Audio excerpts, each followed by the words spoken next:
বিএনপির লোক একেবারে ওয়ার্ডের যে নেতা সেই নেতাও ববি হাজ্জাজরে ২ পয়সার কোনো মূল্য দেয় না। এখন এই এলাকার কোনো মা বাপ নাই, ঢাকা ১৩ কোনো মা বাপ নাই। মোহাম্মদপুরে এখন রাস্তায় মোবাইল বের করতে ভয় লাগে।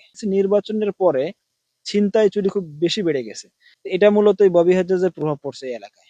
সন্ধ্যার পরে এই মোহাম্মদপুর যে একটি ভুতুড়ে নগরীতে পরিণত হয়, বিশেষ করে ছিনতাইকারী এবং ডাকাত দল বলেন কিংবা সন্ত্রাসীদের যে একটা মহড়া চলে, মূলত সরকার পরিবর্তন হলো, নির্বাচন হলো, নির্বাচনের মাধ্যমে সুষ্ঠু একটা পরিবেশ আসবে, কত আপনার প্রতিশ্রুতি দেওয়া হয়েছে।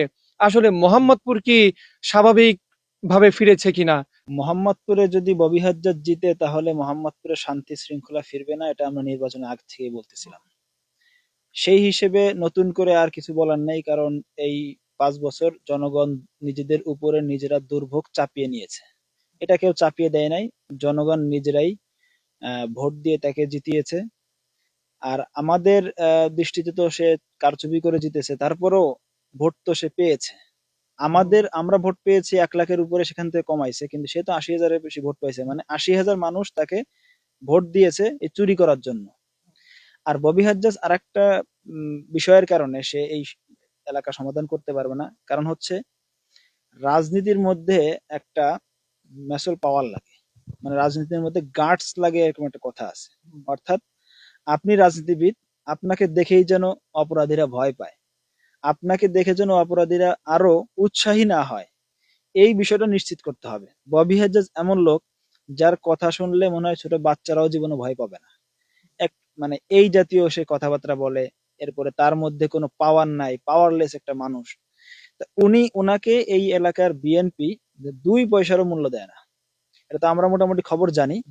বিএনপির লোক একেবারে ওয়ার্ডের যে নেতা সেই নেতাও ববি হাজ্জাজরে ২ পয়সার কোনো মূল্য দেয় না। এখন সে চাঁদাবাজি করতেছে, ছিনতাই করতেছে।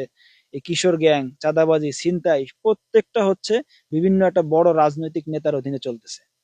আমরা খবর পেয়েছি ১০৫ জন লিডার আছে যাদের নেতৃত্বে ছিনতাই, আপনি কয়জনকে ধরবেন? চাঁদাবাজি হচ্ছে তাদের নেতৃত্বে। এখন এরা কেউ ববি হাজ্জাজের নির্বাচন করেছে, কেউ করে নাই, কিন্তু এদেরকে কিছু বলার ক্ষমতা ববি হাজ্জাজের নাই।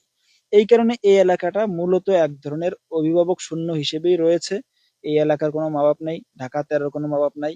এই জন্য আমরা আগে ঢাকা ১৩ ছিলাম, দীর্ঘদিন এখানে লেখাপড়া করেছি। এখন আমরা এই এলাকা থেকে চলে কেরানীগঞ্জ চলে গিয়েছি, কারণ ওইখানে এখন নিরাপদে বসবাস করা যায়। কিন্তু মোহাম্মদপুরে বাস্তবিক কথা হলো, মোহাম্মদপুরে এখন রাস্তায় মোবাইল বের করতে ভয় লাগে। কিন্তু একসময় ঘন্টার পরে ঘন্টা আমরা রাস্তায় হাঁটতেছি, মোবাইলে কথা বলতেছি, ওইরকম ভয় লাগতো না। কিন্তু এখন বেশি ভয় লাগে, কারণ আমরা দেখতেছি নির্বাচনের পরে ছিনতাই চুরি খুব বেশি বেড়ে গেছে। আপনাদের আলোড়নেও নিউজটা এসেছে, মানে কি উৎসাহ উদ্দীপনার সাথে খুব চিল মুডে সে ছিনতাই করতেছে, আর নিরুপায় হয়ে মানুষ দাঁড়িয়ে রয়েছে, কিছুই করার নাই। তো এই অবস্থা থেকে মুক্ত হতে হলে আর একটা মানে আন্দোলন দরকার, জনগণের একটা বিক্ষোভের দরকার। মানে আমাদের যেই আহ, প্রার্থী এবং আমাদের যেই জনপ্রতিনিধি যাকে আসলে মানুষ ভোট দিয়েছিল, কিন্তু চুরি ছিনতাই করে নিয়ে যাওয়া হয়েছে, মানুষের এখানে কথা বলা দরকার, মানুষের এখানে প্রতিবাদী হওয়া দরকার। যদি হয় তাহলে হয়তো তাদের ভাগ্যের পরিবর্তন হতে পারে, নতুবা আসলে এই ৫ বছর এইভাবে কষ্টের মধ্যেই যাবে। আমি যদি আপনাকে আরেকটা প্রশ্ন করি, আপনাদের নেতা জনাব মাওলানা মামুনুল হক তিনি বলেছেন যে তিনি হলো মোহাম্মদপুরে ভাড়াটিয়া হিসেবে এসেছেন। প্রথম হলো এই ভাড়াটিয়া, যে উনি তো ভাড়াটিয়া, তো এই কারণেই কি উনি পারছেন না? প্রশ্ন হলো এক।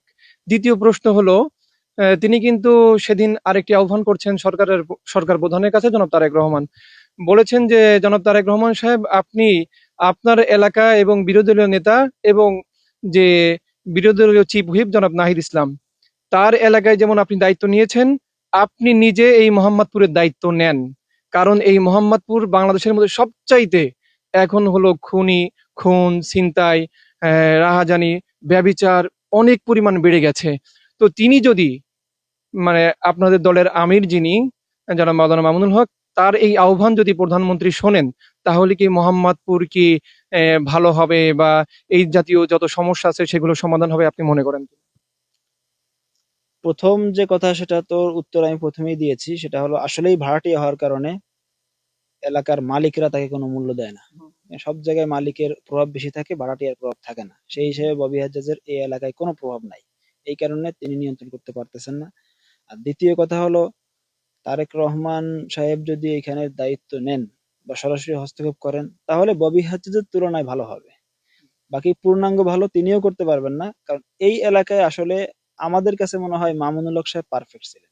উনি যেরকম সাহসী মানুষ, রাগী মানুষ এবং নীতিবান মানুষ, এই এলাকায় যেই পরিমাণ অশ্লীলতা, চুরি, ছিনতাই, চাঁদাবাজি হয়, এর বিরুদ্ধে দরকার সেরকম একজন সাহসী মানুষ যিনি বলিষ্ঠভাবে নেতৃত্ব দিতে পারবেন। তারপরেও মনে করি যেহেতু এখন এই সুযোগটা নাই, তারেক রহমান যদি নিজেই দায়িত্ব নিয়ে এই এলাকায় কন্ট্রোল করার চেষ্টা করে, তাহলে হয়তো কিছুটা উন্নত হবে।